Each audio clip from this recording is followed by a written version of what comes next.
Good afternoon and welcome to a look at SEO, but from a perspective which is about what you can probably do yourself. That's the whole point of it. We're not going to go into a great, deep, technical deep dive of boring jargon and all these things and SERPs and acronyms. I'm not going to touch any of that. We're going to go for a really simple, high-level look at realistically what things you can do with SEO that you could do by yourself. I'm Dante St. James. Let's share that screen and get it started. And please do ask questions along the way. I like questions because it makes me think of my feet and it keeps me awake at this time of the afternoon. I've got my Pepsi Max. Hopefully you've got a coffee or something that you like to drink. Maybe a cheeky vino or a Prosecco or a bourbon if you're really that way inclined on a Monday afternoon. Let's get it underway. All right, so SEO stands for search engine optimization. You've probably heard that 1,000 times. But it still doesn't make it easier to know what exactly they mean when they're calling it search engine optimization. What it basically is all about is the ability for you to appear higher on search results on Google. That's the ultimate thing we're trying to do. I got a quote here from Ruth Everett from Deep Crawl. She's one of the champions these days of a group called Brighton SEO, which is in Brighton in the UK, one of the world's leading SEO boot camps that gets together all the time. She says it's important to look beyond rankings and rather ensure that a website is usable for everybody. And that's a very key point because we quite often go chasing a lot of technical points, a lot of backlinks, a lot of cheeky little hacks and ways of getting around things, when reality is that the more likely event is that if you create something that people can use, they're more likely to use it, and therefore you'll go up the rankings through that way. So SEO is a many splendid, it's like a Hydra beast. You chop off one head and another 10 sprout up in its place. It seems to be this never-ending chasing of the white rabbit that we're going to go for, because it's become a game of cat and mouse. Every time I take a couple of steps forward, my competitors take a step forward as well. But when you have competitors like Neil Patel, who's one of the leading SEO experts in the world, trying to steal back a search result that you got from him, then you know you must be onto the right thing. And a little story I'll share with you a little later on of how I got into a battle with Neil Patel. So what we're going to cover today is a bit of tough love on SEO, really. What's real and what's not. We're going to look at what the realistic minimum expectation is that you can have of working with SEO as a small business, not as a big giant business. You're not Wesfarmers, you're not, Maya, you're not, BHP or any of those things. You're just a small business. In most cases, most of you are sole traders. We're going to look at what you might be able to do with a little more effort, and a very quick look and an explanation of the things that you're realistically probably not going to do, because they're hard and they're boring and they're technical, and none of us got into business to do that kind of thing. So I'm going to try and make this as real as I possibly can. If there's anything you don't understand, pop it in the chat or the Q&A. If you've got a question about your particular circumstances with SEO as we're looking through it, please pop it in the chat or pop it in the Q&A. Even if you want to say that my new haircut that I got when I chopped all my head off looks very pretty and my beard is not looking very gray at all right now, please pop it into the Q&A and the chat, because this time of the day, I can absolutely use a little bit of help. The chat's disabled. Are you kidding me? Oh my goodness, I didn't do that. That must have been the guys at Business Station doing that. I'm going to blame them. I don't know how I'm going to change it though. I'm sure there's a way I can do it somewhere. Well, in the meantime, let's just not use the chat. We'll just use the, oh, wait a minute. I might be able to find it here. Recording, background, sharing screens, video. No, I can't change it. And the speaker function, yeah, looks like we can't do that either. Well, that's just going to suck. So we're going to have to stick with the Q&A. I'll use that and hopefully we might be able to work our way around it. But thank you for everyone saying hello. We can use the Q&A. That's going to help us to be able to get around most of it. This is not usually how these are set up. We can usually have it all set up so we can chat away merrily. But let's keep going anyway. So first of all, a bit about me. If you haven't met me before, I collect badges. I like to collect badges. Oh, look, thank you, Beck, for the lovely new haircut and non-grey beard. I really appreciate the heartily and authentic comment you just made. And Karishma, good to see you as well here in there. Hopefully you got my email today. I sent you a whole bunch of workshops I think you should be going to soon. So I work a lot with Meta Australia, which is the new name for the Facebook company. I work with a group called Startup Territory. It's a group of us who are teaching other people how to start businesses with, of course, Business Station and the Digital Solutions Program. Look, I just work with a lot of people. I don't sleep a lot because, I figure that, live while you're alive and sleep while you're dead, or some sort of justification I'm trying to give myself. Now, I want to give you a dash of truth, though, when it comes to this SEO game. It's not all fun and games. It's sometimes bloody hard work, and other times it just doesn't make sense. It feels like you're going around in circles, thrashing them out in the mud, and not really knowing what you're doing. You're reading articles, you're doing webinars, and all these people are just confusing you with big words. All we want to do is try and get our search results up a little higher on Google so that people can find us, right? Well, you'd think that wouldn't be hard. But then you're not the only person doing what you do, and I'm not the only person doing what I do. In fact, in some places, in some ways, you may be one of 50, 60, 100, 2,000 people who are doing what you do in their particular city or in their particular town. So yeah, it's a really hard thing to do because it's very competitive. It's going to take time, or it's going to take money to get there. And if you don't have the money, then you have to spend the time. You don't have the time, then you have to spend the money. You can see the trap we're getting into here. It's either you're going to have to spend chunks of time and effort to learn about this thing called SEO, which isn't really why you got into business in the first place, or you're going to have to spend the money getting someone, people like me, or like, Ricky, who's another one of our guys who works in SEO. There's a couple of people in WA who work on the SEO through Business Station as well, or the plethora of agencies out there. I don't know what it is with old phone book and old newspaper companies that are now doing SEO services. But all I can tell you is avoid them like the plague. They are taking your money for nothing. They're charging you $700 or even $300 a month. You'd want to be seeing some results pretty quickly. If they're going to charge you that much going on, well, then you want to be able to know that you're appearing on the places where you want to appear for the search terms you want to appear as. So yes, it's going to take either time or it's going to take money. Now, the time side of it means you have to learn all these fancy things, these things like keyword research, which basically means doing some research into the kinds of things that people search for when they're looking for the things you do. So let's just say you're a life coach. Great. So what do people actually search for when they're looking for a life coach? You'd be surprised not that many people look for life coaches because not that many people think they need one. So they're not going to necessarily put in their life coach near me. Some people might, but most people don't. It's a little deeper than that. It's a little bit more psychology going on, where people are doing indicative things that seem to indicate that they might require a life coach. The same as it might be anyone who's doing, I don't know, let's think they're a consultant of some sort. Maybe they're a web designer or a graphic designer. There could be 50 graphic designers in your town. So what are you really looking for? Are people looking for a graphic designer, or are they looking on Google for someone who can help me make flyers for my school camp? They'll be looking for different things than just the thing you think they're looking for necessarily. So that's what keyword research is. It's going behind the obvious and saying, what are the problems that people want to solve, and how do they search for the solutions to those problems on a place like Google? Then there's content creation. Content creation takes time. I have to, if you want to look a peek into my week, and you'll see the results it's given me later on. But if you want to take a peek in my week, I create 2 blogs, usually 2 to 4 podcast episodes per week. There's 1, 2, 3, 4. So there's about 8, 9, 10, 11, 12, about 12, no, 14 social media posts a week on 2 businesses. And then there is also the creating of the videos. So I do a daily video Monday to Friday that goes on the various social media.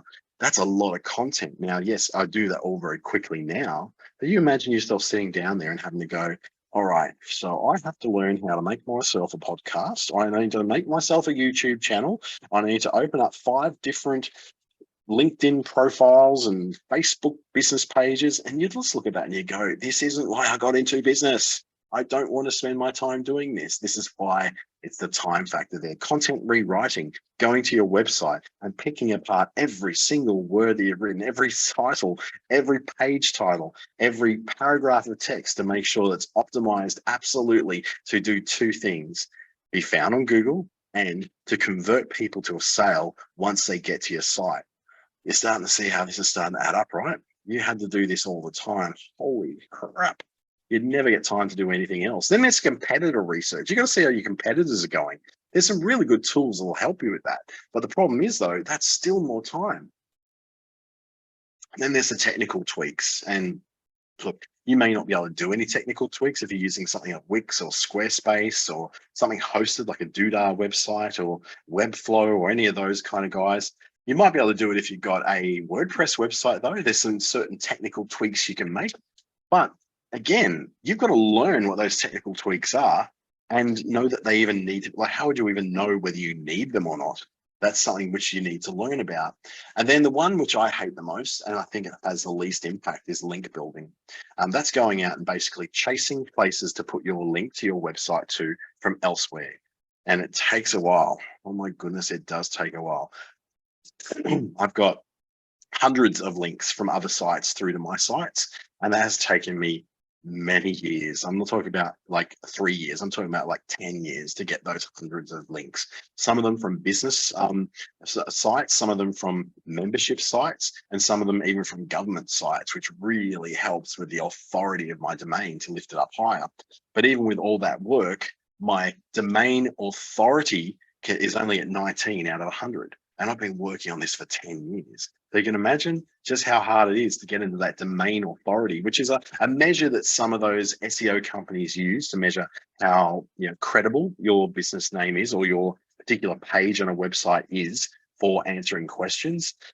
Also, yes, that can include directories, getting things on the directories. But the problem is, though, not all links are equal. Not all links are positive and not all links are helpful. In fact, many directories are not helpful because firstly, they have a thing called do not follow. There's a little bit of code in there that says, oh, look, even though this person's linked on there, hey, Google, don't go and follow that link. I don't want you indexing that link because it makes us look spammy. And you don't know that, though. You have no idea that that's going on. It's like, for instance, if you put your link in a Facebook post, that doesn't have any impact towards your position on Google, simply because Facebook and LinkedIn and all the social media channels also have that do not follow. Now, these are all things you have to consider. I've just racked off like maybe 6 different options in there, and some of the things you have to think about when you go into them. Who has the time? Honestly, like I said, I spent 10 years doing it and I got like a lot of results out of that. But at the end of the day, I don't have time to keep doing this again and again and again. So I've taken a different approach altogether. I'm working on personal brand. I'm working on not having to worry about being found for what I do by random people who are shopping around. I just want people going to Google looking for me by name for what I do and by my name. That's a really great shortcut to get if you can get it. But that again, takes time and takes effort. So in the meantime, if we're looking just at the SEO side of it, and you're probably thinking by now, is there any good news in this at all? Yeah, there is actually some good news coming. Trust me, it is around the corner. The money side of it is then when you pay for ads for traffic. Now, it's one of those weird things where if you want to appear higher on Google, you can do all that hard work, or you can actually skip the queue a bit and pay for people to go to your website. That's by creating Google ads. When you create Google ads, it creates extra traffic to your website. When you get extra traffic to your website, that is a major factor in boosting up your position on Google, not because you're paying Google, but because more traffic means that your site's obviously more interesting, particularly if that traffic gets to your site and they find what they were looking for and they're really happy with that result. That's a good result. That makes your site more organically interesting to people who are looking for what they're looking for on Google, and it makes a lot more sense. Paid memberships is where you pay for memberships, say to your Chamber of Commerce or to your local tourism association or to the Energy Club or to some organization like the Australian Computer Society that will actually link you in their directory. So I'm, for instance, linked in a directory for the ICT industry of the Northern Territory. So they're one of the fairly decent domain authority places where, like, it's a place of credibility. It's a list of a very limited amount of members of that particular organization. I appear on there, and it's one of the higher places that I appear for search results. The other one is Tourism Top End. I'm a member of Tourism Top End and of Tourism Central Australia. So I appear on their directories. They have follow links. Membership organizations usually do not have that do not follow link. They have follow links, which is great because it means that those links you've got actually will count towards your position on Google. So that's good. Paid memberships might actually be a way of helping to get there. Paying for tools like SEMrush or SpyFu or Ahrefs or Moz, or there's tons of different tools you can pay for that allow you to do a little bit more. Now, I pay for two. I pay for one called Ali AI, which is an AI tool, which helps, not only tells me where I'm at and where I may need to improve, but it actually gives me suggestions of what exactly I should do to do that. Now, this is a very expensive system. I use it across my client base. So it's sort of, amortized, it's paid off over those. But again, more money just being handed out. You can pay for consultants, pay for people who are SEO experts to come and play with your stuff. But you want to know a dirty secret about SEO experts? They don't know how Google works. I don't know how Google works. Nobody knows how Google works. All we can do is take our best bet and watch its behavior and see what it may do. Google does give us some hints every now and then to give us some kind of idea about how the search engine works, but it's a dirty secret in our whole industry. None of us know how it works, but we just have our best possible guess, a best educated guess on it. So when you're paying for someone to do your SEO for you, they're doing a lot of experiments. They don't really know what they're doing. They just know what they think might be going on, and they make adjustments along the way. Now, a lot of those, what I call the old phone book and newspaper companies that now sell SEO services along with web design and Google ads and Facebook ads, they kind of do this one thing at the beginning of it, and then they do nothing ever again. They work based upon what's called your Google business profile, by optimizing that, by making changes on that. But they don't actually do anything to your website because they wouldn't know how to do it. That's not what they're geared to do. So that's another lot of money going out. Then there's content writers. This gets so dark, doesn't it? Content writers, then you're paying for them to write optimized content for your website, usually. So writing enough content that it's actually hopefully going to attract searches. The problem is that there are 3 billion blogs in the world. 3 billion. That's a lot of blogs. There's 300 million updates happening every day to blogs. So when you've got that much content being written across the world, in reality, how much help is your 1 or 2 posts every now and then going to be? And even if you've got a content writer in, you're a small business. You're not going to really have the money to be throwing about to a content writer to write new stuff every day to keep on top.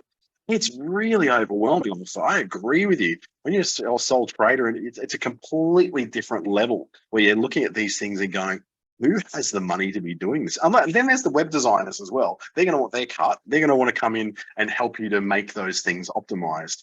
So I guess that's what we're trying to look at is, is there any hope at all? And why should we bother then? Because it all sounds like it's a bit of a lost cause. Well, it's not completely lost cause. There are some things that if you decided to start working on SEO stuff today, there's a good chance your competitor won't be. They may have done some work a little while ago. It depends on what industry you're in, the amount of money that's coming through. For instance, I work with a couple of SEO clients, and my job is to help them get higher on Google results. And over the period of 6 months now, I've helped both of them to get higher. Now, they're not at number one, and I never promised number one. I said, you will get higher.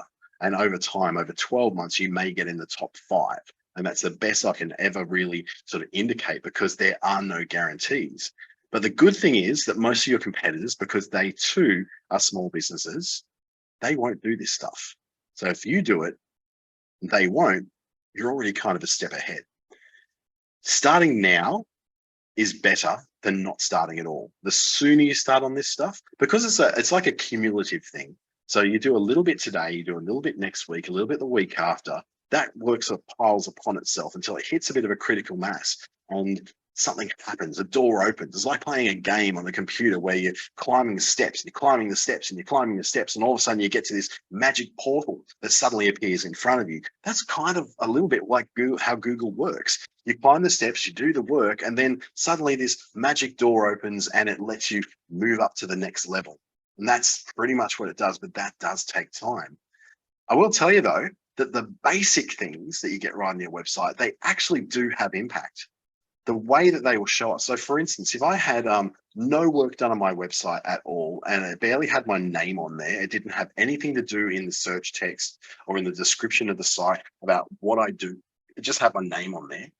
And I suddenly one day changed that text that's the title of my site from just Dante St. James to Dante St. James, speaker, trainer, digital coach. I've now opened up a possibility to Google to say, oh, that's what you do. Okay, so now we know we need to be considering listing you for those things. So for instance, if you look up look up for the term Facebook coach or digital training, digital marketing coach or something like that, I come up fairly high in the results for that, particularly for Facebook. Because I am an official Facebook trainer, so I do come up fairly high in that one.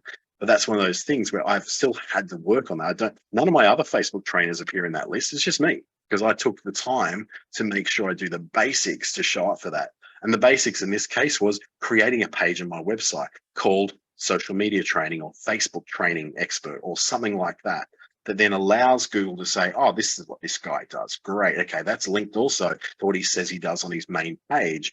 And he's actually got quite a few things around the internet that all point back to the fact that he does do this. He's got authority in this, so we'll lift him up in the search results. So those basics of getting it right just on your pages, your titles, and sometimes it's referred to as your meta title or your meta description, but it's basically just, on that page, the little override of text you're going to put there, rather than just picking up the title that's on the page or the paragraph of text that's on the page, you get to overwrite it a bit. And then Google will choose whether or not it'll use that text. And about 20% of times it doesn't. They'll say, no, your text is too spammy. We're going to use something else. We're going to pick up whatever's on your page as what your page is about. And ultimately, developing good habits with all this, again, has that cumulative effect. So it's like, for instance, where you practice being a little bit better at public speaking every day and you magically get better at public speaking, or you practice a little bit at knitting every day and you get a little bit more confident with the knit one, purl one, knit three, purl two process of knitting. I don't know what I'm talking about there, by the way, so I probably got it completely wrong. But the whole idea is just a little bit of momentum starts to snowball. It picks up momentum and gets faster and faster and faster over a period of time. Now, that time, we're not talking about days, we're talking about months and years it can take to get that kind of momentum. The guys that are ahead of you on Google didn't do that by accident. They did it very deliberate pattern of behavior that indicated that they wanted to be found higher on those search results. When I wanted to be found in Darwin for Darwin Web Design, I was up against a business actually called Darwin Web Design.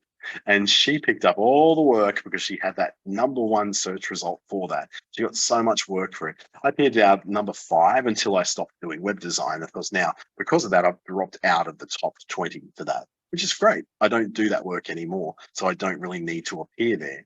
But you can see there's lots of different things. Like Eva was around for like 15 years in Darwin before she moved away. Now she's not the #1 search result for that. Even though she, initially was, she changed the name to Simple Pages, I think her name is, of her business. And she still appears on the top for Darwin Web Design because that's previously what her business was called. So she had momentum. So what you show is you get that momentum, and even if you change the name of your business, that momentum can keep carrying on for quite a while until the momentum starts going with your new business name or with your new direction of your business. And there's a whole different set of circumstances than what you originally got into it for. So, big question. What can you, the small business owners of Australia, the people who don't have, a $5 million SEO budget per year, who don't have all the time in the world to do this because you've got kids and animals and houses and responsibilities and soccer training and shopping and things you need to do as part of your life's responsibilities, what can you realistically expect out of SEO? Let's take a look. You can realistically and easily get a pin on Google Maps, particularly if you are working in a situation where you have a shop front, or you work from home and you're willing to share the address of that place. That is the number one thing that's going to get you a pin on Google Maps. Now, I know that there's a ton of you in here who do work from home and do not want people knowing where your business is and coming and knocking your door and saying, hello, can I buy your makeup, please? Or can I please have a psychology session with you, and knowing where you live kind of feels a bit icky. It gives me the ick. I know that when I was working from home, it's the same thing. But it is a natural advantage. Now, sometimes though, you've got the opportunity to place yourself in a place where you don't actually exist. Now, for instance, my old address in Darwin City has 32 different businesses listed at that address. My new address in Berrima has 12 different businesses listed at that address, because I help the people who are around me and people who I know. I help them to set up their Google My Business profiles when they don't want people going to their address. So if I put it at their address and it's at my address and it's somewhere within the vicinity of where they are, so if they're no more than about 10 minutes drive from me, that becomes a bit of an advantage, because when someone searches for that particular kind of business and they may be within that 10-minute radius, then there's a very good chance that my address is going to come up with that company or with that person's name or whatever they call their business as an option for them on the map. That pin on the Google map is really important. It's not just a place to go, oh, you know what, I don't want people knowing where I am, so I'm just not going to have I'm not going to have any kind of address in there. You want to try and avoid not having address at all, simply because if you don't have an address, Google can't recommend you as a close business to anybody. If your address is, I serve the whole of Australia, I serve 15 different countries around the world, then you are general to a lot of people, but specific to none. So one thing you can do is work with someone who's got an address who they don't mind. So it could be a business address where they can receive the postcards. They could be, one of my business addresses. If you happen to be in the Northern Territory, particularly in the top end in Darwin, I could probably do that for you. But realistically, you really kind of need to have some sort of physical address for Google to be able to place you. And it'd be really and then Alpha just said that. Alpha just made a decision recently to disclose the personal information, disclose the personal address, and it made a massive difference in the listing on Google. Absolutely, because Google rewards local businesses and local addresses that serve people locally. It's a very specific thing that Google, particularly in the business profile, likes to do. So I'm not going to go on and show you how to use Google Business, because we've had so many dozens of webinars all about how to use Google Business. In fact, Bob Jones, one of our guys, he's got the best name, Bob Jones. Wouldn't you just love to have a name like Bob Jones? He's so cool. He's not even Australian, so he's not originally from Australia. He is doing a Google Business Profile webinar in the next couple of weeks. So we've got plenty of opportunities if you look at how to do those, how to optimize them. The most important thing I'd say to you is that these days you want to try and get a physical address on there, even if it's not your address, but it's an address where you can verify, you can get that postcard, then that's what you want to do. What you can realistically expect on Google, if you do even the minimum amount of work on your website or your Google Business Profile, is to be found by your name, or your business name really is what you're looking for. So for your business name is Tip Top Phone Repairs, and if someone literally types into the browser Tip Top Phone Repairs, then you should be able to be found by that, right? Yeah, exactly. But just remember though, that a brand name is a bit of a fine line there, because if you call yourself Queensland Phone Repairs and you want to be found for Queensland phone repairs, just because your business is called that doesn't necessarily mean you're going to be at the top of the pile on Google. Google's kind of really made a point of clamping down on that kind of, they call it predatory naming, but I just call it, trying to cheat the system. So if you're calling yourself something like, mechanic near me, is like putting that in Google and saying, oh, find me a mechanic near me, and you find a business literally called Mechanic Near Me, they're trying to cheat the system, and that doesn't work as well as it used to. It used to be really, really effective. Heck, I used to do it myself. I was looking for people who were looking for websites in Darwin, so I built a business called Darwin Websites. It makes sense, doesn't it? Or I was looking for, Gold Coast web design, and I wanted to create a business called Gold Coast Web Design because I thought, well, that's a way, even though I'm not on the Gold Coast, and I might be able to get business from the Gold Coast. It's a very old technique to try and get something which you don't necessarily have.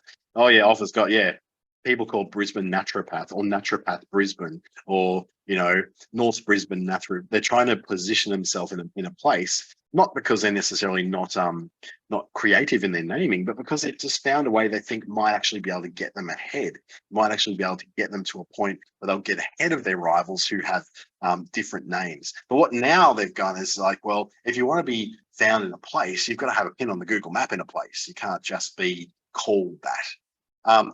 To be listed on Google, is another realistic expectation you can have. I didn't say listed at the top of Google. I just said be listed on Google.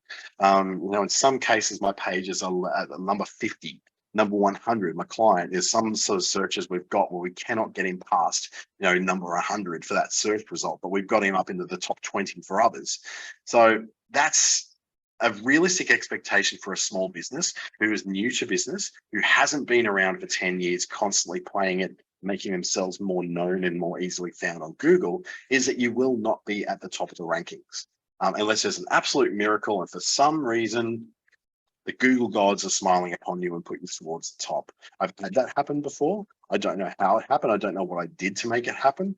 I couldn't even reverse engineer it because it was something which one of my business names just got to the top for what it wanted to be. But it's very, very rare. It's like 1 in 50 million different results will ever have that kind of thing. And very quickly, it's usually because of a bug, and it'll get fixed in the next release of Google. So that's all a bit grim, really. Is there any good news whatsoever? Well, the good news is that there are some things you can do that will work over time. Like I said, it's creating content that's going to match what people are looking for, fiddling around with things like the headings and the words on your website that match what people are looking for. That will work over time, especially the more you do it.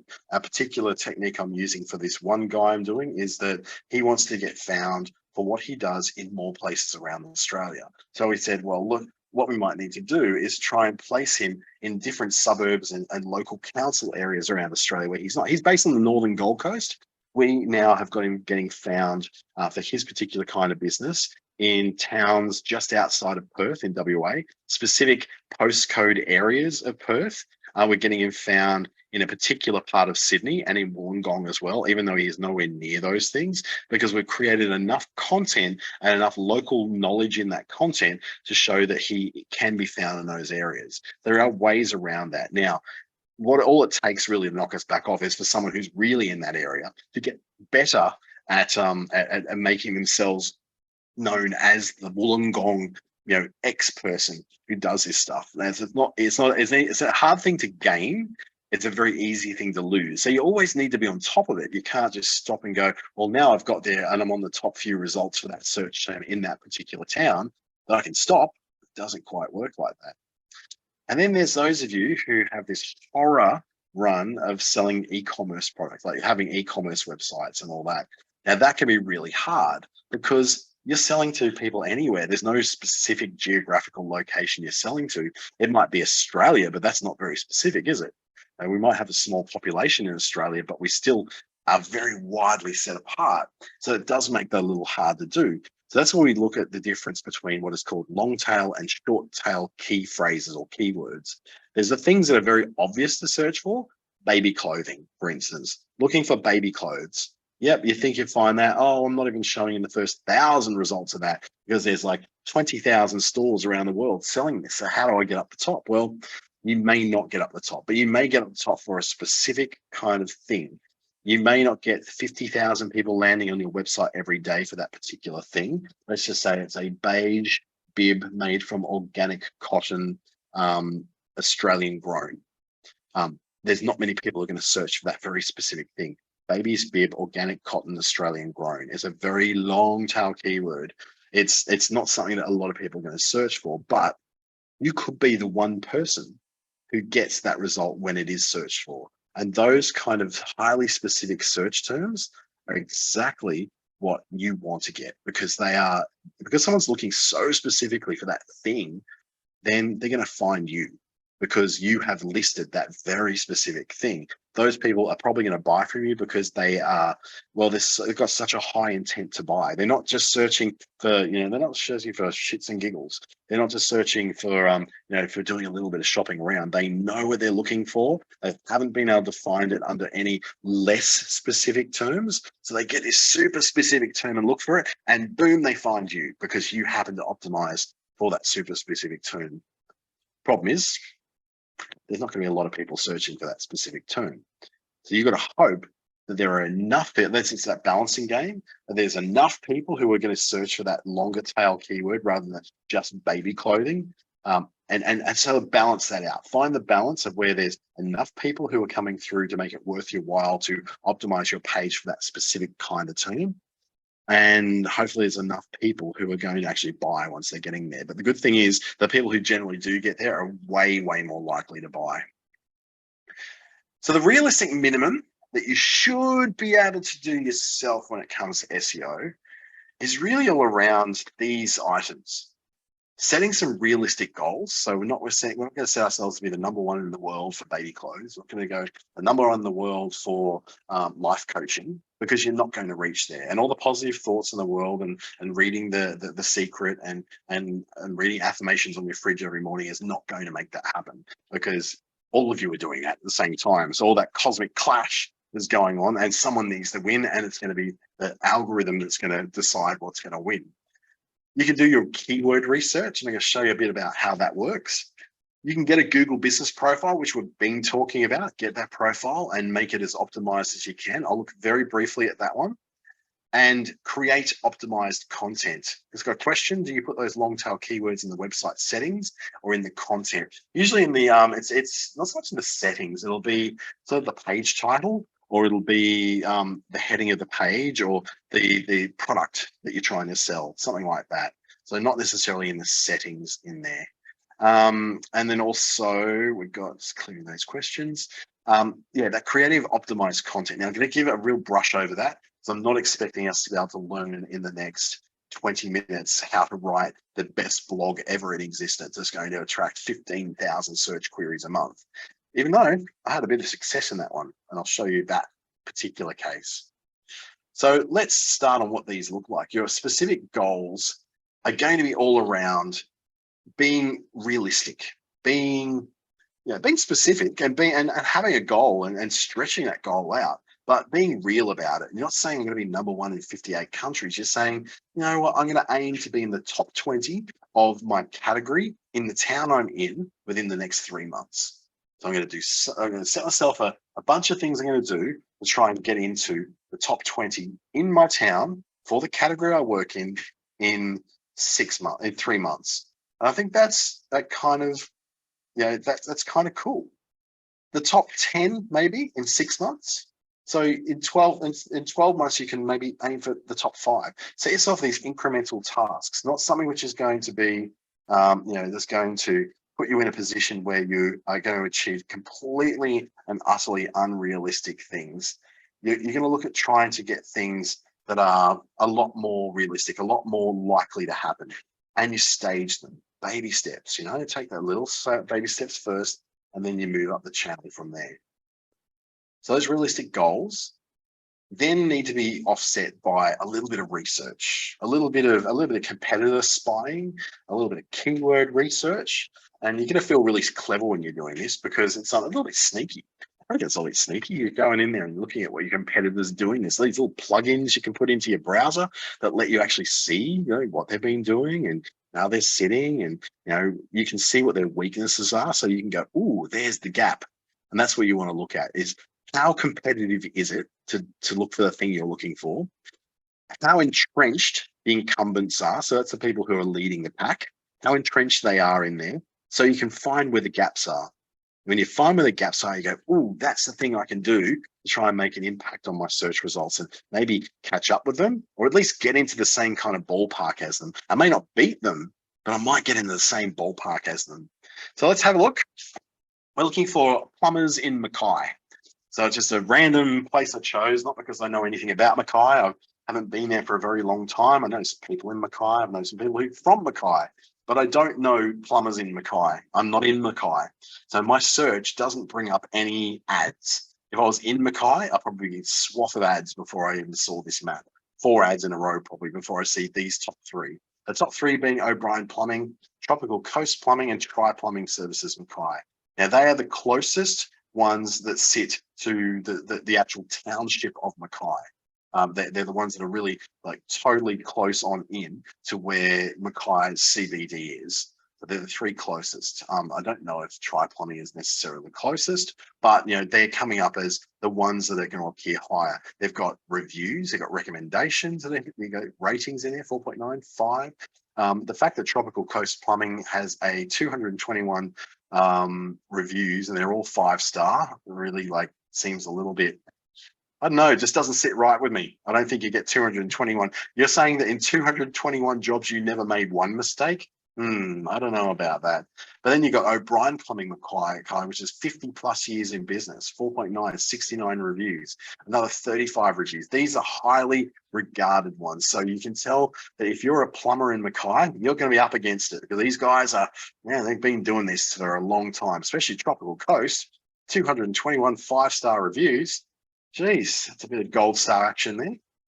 So as I look through then the organic search results for this, I notice that most of them are these things, these local search, yellow pages, HR, home improvement pages, 3 best rated, true local, one flare, all these sort of aggregator sites. I basically ignore those, and most people do as well. But most people would ignore those and move on to the actual first one, O'Brien, that came up. Tropical Coast was down a bit lower, so 1, 2, 3, 4, 5, 6, down at number 10. You got Coal Plumbing, who are in at number 4, but number 2 out of the results. We've got CJM Plumbing Mackay, who's in there as well. And what you'll notice in these results, I'm seeing this extra information right here, there's little bits of extra traffic information. I'm seeing then this data down the bottom, and this is because of a thing that I've got installed on my browser, which is called Keywords Everywhere, and it's a free plugin that you can install in there. Into I think Chrome definitely does it. I'm not sure that Safari does, but I definitely know that you can in Edge and in what's it called, Firefox. You can install this plugin, Keywords Everywhere. And what it does, it places an overlay over your Google search results. So you go searching for something, you get this extra info. So let's just say that I was looking for Plumbers Mackay. It will tell me over on the right hand side, if I'm on a desktop, it'll be up the top if you're on a mobile. You'll see that it's giving me a SEO difficulty rating of 47 out of 100. So what it's saying there is that it's considered that it's about 47% difficult to rate for that keyword for Plumbers Mackay. If I had to put in plumber Mackay, that would be about 53, 54%. Now, obviously, the higher that number, the more difficult it is to rank for that keyword. Is it a brand query? I've put in Plumbers Mackay. Well, no, it's not. There's not a brand called Plumbers Mackay. Well, not at least that it could find. Then it breaks it down into this off-page difficulty and an on-page difficulty. So it's saying you'll find it easier to rank for this query by seeking to have your link on pages that are off your own website. They're in other places. So directories, other people's websites, recommendations on recommendation engines, Google results, sorry, not Google results, Facebook recommendations, Google reviews, all these things that don't sit on your own website. That's what it's looking at. It's saying you've got a 32% chance of ranking based upon doing those off-page things. And then over here with the on-page difficulty, excuse me, it's telling us that it's going to be a 74% difficulty to rank based on the things you do on your website. So the things that you're most likely to be able to do are the things on your own website. It's telling you, you're going to be really pushing it uphill with that one, because that's a really hard way to rank for this particular search term. So this is like a little cheat sheet It's telling it straight up and saying, look, it's not that hard. It's like about, 50-50 sort of thing to rank for.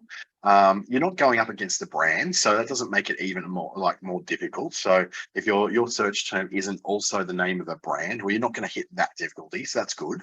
But your best chance of ranking high is going to be from putting things off page that link to you. So making sure that newspapers are linked to you, some of the government contract notices are linked to you. Anything you can possibly get to link to your website is linking to your website, particularly relevant things, not just directories are actually really bad for this. They will add to the number of things that you've got linked, but they won't add to the quality of the things that will be linked to you. Then it's also going to tell me over here, people who search for Plumbers Mackay may also search for these much more longer and much more difficult search terms. So Plumbers Mackay was one of the longer ones, Plumbers North Mackay, Plumber Jobs Mackay. The Idaho thing is a bit out of ordinary because we're not looking at Mackay in Idaho, so we wipe those out. Gas Plumber Mackay, maybe Emergency Plumber Mackay. These ones were things you may want to attempt to try and aim for. So you would have either some key phrases like that on your home page to help you get for those, or create a whole new page that's just about 24-hour Plumber Mackay or after hours Plumber Mackay, because you're more likely to get found for those. There's less people searching for them, but there's less pages out there on the internet that are actually optimized for them as well. So commercial Plumbers Mackay, roofing Plumbers Mackay, if you go down that path. So you will have the same kind of thing going about your industry and the things you're selling as well. So that's keywords everywhere. Now let's look at closely at what this information is it's giving us. Let's go back here. So it's telling me here that O'Brien Plumbing Mackay is getting between 80 to 65,300. Yes, 65 between anywhere sort of between in a month 80,000 to around 65,300 searches per month. Now that's because look at the address. It's part of a much bigger website. It's O'Brien, which is O'Brien Glass, O'Brien Plumbing, O'Brien Electrical. So they're like gyms, basically. They're everywhere and they do all sorts of things. Because when you look down here for coal plumbing, they're really only getting between 20 searches and 20 landings every month. So they're not doing that great at all. In Australia, they're ranking for 5 keywords. These guys are ranking for 8 out of their 39 keywords that they want to rank for. These guys are ranking for all 5. So they're doing pretty well for little guys. They've actually put something into their website that's helping them to show better. Look at this, emergency plumber in Mackay. They haven't put their brand first, they put what they do first. They've really put some work into this. While they're only getting a little bit of traffic every month compared to O'Brien is, they're actually really well optimized for Mackay, where O'Brien isn't optimized as much. They're just getting there because they get so much damn traffic. Then you'll see down here the MOSDA, that's domain authority. And what that means is that for the authority as a source of plumbing in Mackay, they have 35 out of 100 as opposed to these guys, which are only 10 out of 100. But it's also telling us that they've gone down by 3% recently, down by 9% recently. Something's happened that's made them less authoritative over this search term. Then we look at how many referring domains point to, so how many other websites are pointing to O'Brien Plumbing. Not O'Brien Plumbing Mackay, just O'Brien Plumbing. 2006. Different websites are aiming at it. So they're a big company. They're linked from so many different things. There's 42,000 links around the internet, all pointing to them. And they got a low spam score. That's pretty good. That's really good. Like these guys are low spam score at 2% as well. But look at these guys. Only 19 different websites are linking to them, but they've got 631 individual websites linking to them. We can go further down to our other guys. And you can see that here, 1 out of 100. Oh, I can see a bit of a gap starting to appear. Your domain authority of website charisma, you'd have to go through a thing called Moz. So if you just look for moz.com, moz.com, sorry, for you, I see this is the information from the same plugin. Yes, this is from Keywords Everywhere.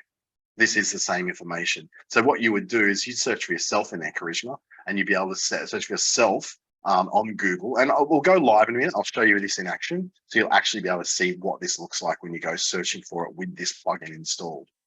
And same with Tropical Coast Plumbing. They've got 47 websites with 77. But look at these guys coming in number 3, and they've got no authority. They've got no one referring to them, no links to them at all. How the heck are they appearing so high up?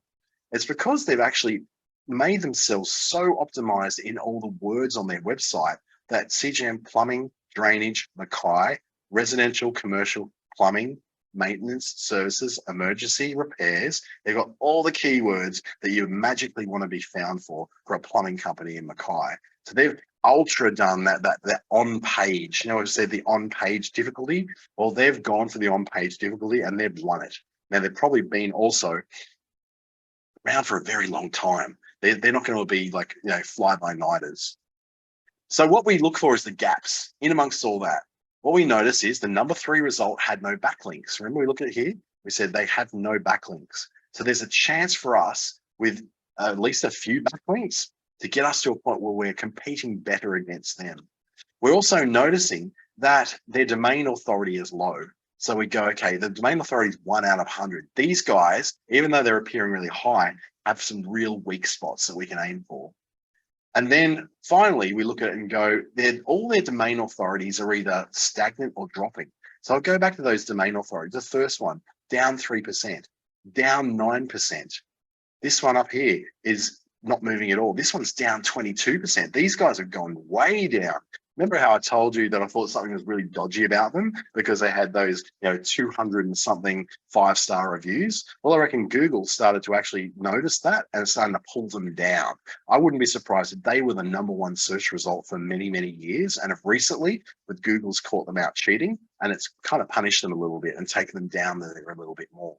Even though their spam score is the highest of the bunch at 4%, it's not quite enough to make it a problem. But what we might find is that with that big drop, they've dropped down significantly. So they're definitely in trouble. So these two here are ones that we can aim for. If we can get ourselves on a few more websites linking to us, which isn't easy, but we can do it. If we can be super optimizing what people are looking for in these descriptions of the website, we may have a chance of actually catching up on them in the next 3 to 6 months.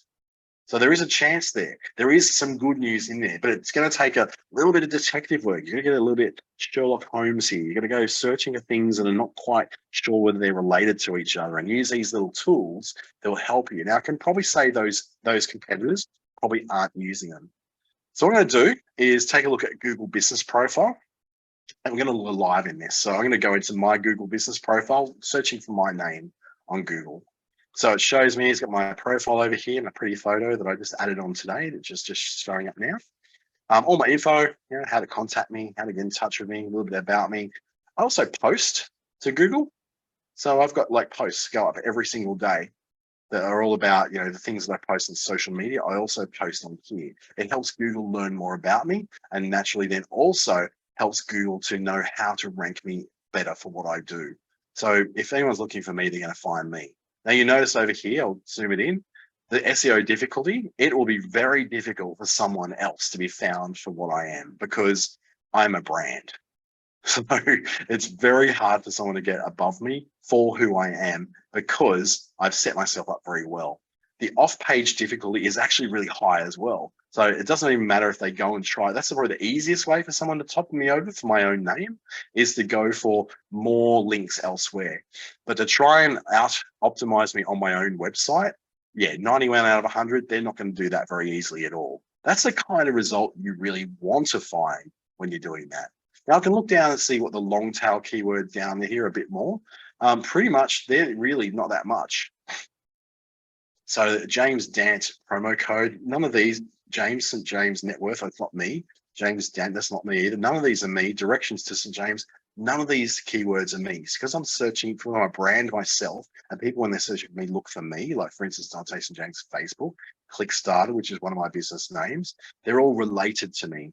And that's showing you the importance of really developing your brand so that people are searching for you, not for what you do.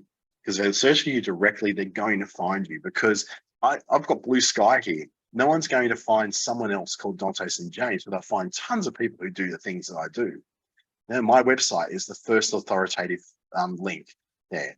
LinkedIn, my Facebook, my Instagram, another page on my website, which is all about my business. So my website appears at number 1 and at number 5. Then my YouTube channel pops in. So I've got a YouTube channel. All my events that I've ever booked are all in there. My Twitter is now in there with that creepy photo of me from many, many years ago that I need to get rid of. Consult Clarity interview that I was given, events that I put on, photos about me. So everything in here, Business Station profile, my SoundCloud profile, everything in there that's to do with me is showing. My podcast place where Audio Boom, where all my podcasts are. Oh, look, and then my podcast pops in there as well. So that's someone who super optimizes themselves to appear on there, to be found for who they are. But if you were to search for something like Darwin digital marketing expert, I don't know if I will come up with that. Maybe I might, but it's not really what I've not really. Beata is one of my clients. We helped get her higher up than me. So I'm not really showing up as that because I haven't. My business does. It comes up. Digital, my Kickstarter address is on there. But really, I'm not showing in there because I haven't really tried to become an expert in my own hometown very much. But if I was to search for Facebook trainer Australia, I can hopefully show up at Facebook. There we go, Facebook. So it looks at the Community Trainer Network, which I'm actually in that page. Someone else here is on that, and then me. That's me down here. So I've made sure I'm actually in there. Facebook personal trainer, not really what I'm trying to look for. I'm just looking for a Facebook trainer in Australia. If I was looking to Facebook trainer Darwin, I might have a bit of chance because I am, this is like Facebook trainers as in, personal trainers in Darwin. So probably not going to turn out that well. But you'll find that then those are things that I have gone and tried to make myself more searchable for. The business profile will show you back here, which is back in the search for me. It means I search myself and it knows, oh yeah, you're that. And 43 people have viewed you this month through your business profile. So here's some things you might want to do for that. And you do things like ads and, go and change your profile about a bit. Get some reviews, add some new things, create offers, add in more of these posts. You can do lots of things within there, but the whole idea is to understand that Google Business Profile is only of use when people search for you personally, not when they're searching for what you do, just when they're searching for your business name. Same thing if I was searching for my business name, Kickstarter. First thing will come up is me. So that's my business there. So it shows I've got a couple of reviews, not many. I used to have more, so they seem to be ticked off. Maybe they were dodgy too, who knows?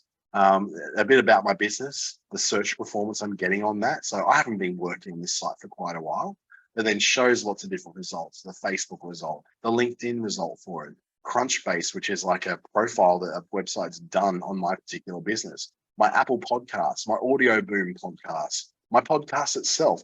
Lots of things will show up on there because I search for my business particularly. But if I was looking for Darwin web designer, which is what I would have showed up for before, then I've got all these guys coming up, not me. Sam's, Captivate, Lucrative. I'm not really looking for that. I haven't actually made myself optimized for that. A lot of these other guys have. I'm a long way down there. There you go. Finally, I come up. Well, I haven't really optimized for that because I'm not really looking to build websites.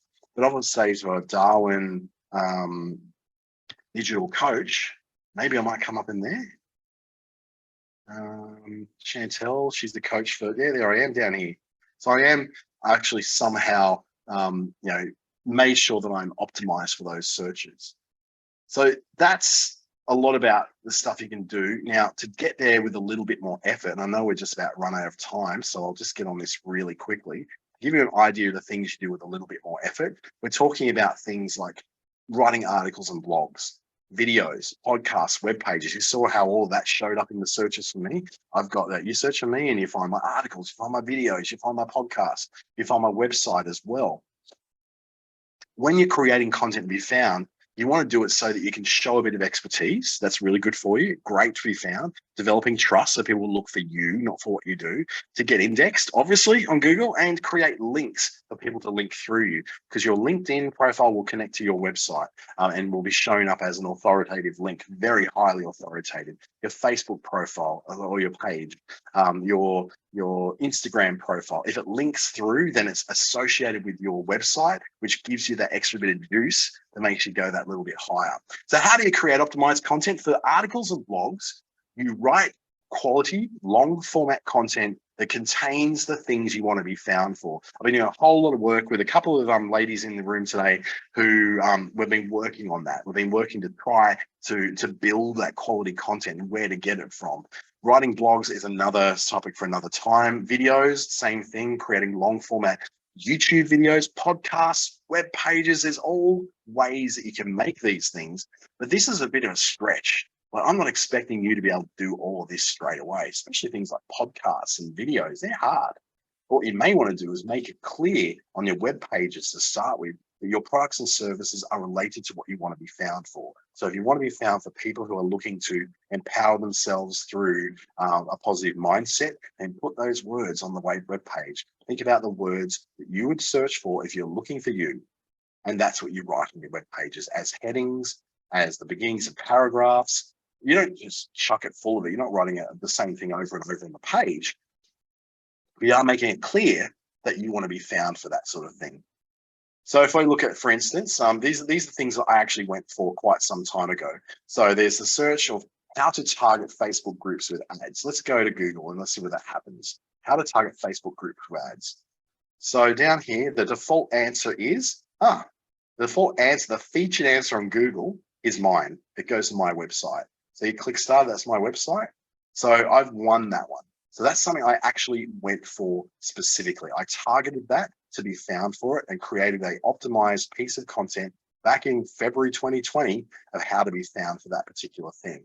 So was I smart? Yeah, it was. It was a bit of a test to see if I could do it, and I did it. The same thing was how to advertise to Facebook groups, because I was getting asked that a lot. So I'll put that in, how to advertise to Facebook groups. And Neil Patel has come up ahead of me down here. So we're kind of fighting out for that number one position. Honestly, if I'm running second to Neil Patel, I'm completely happy with that. The guy is a bit of a legend. If I look for Facebook groups advertising, which is another term that I went for, I'm not the first. It's actually Facebook, but I'm down here somewhere.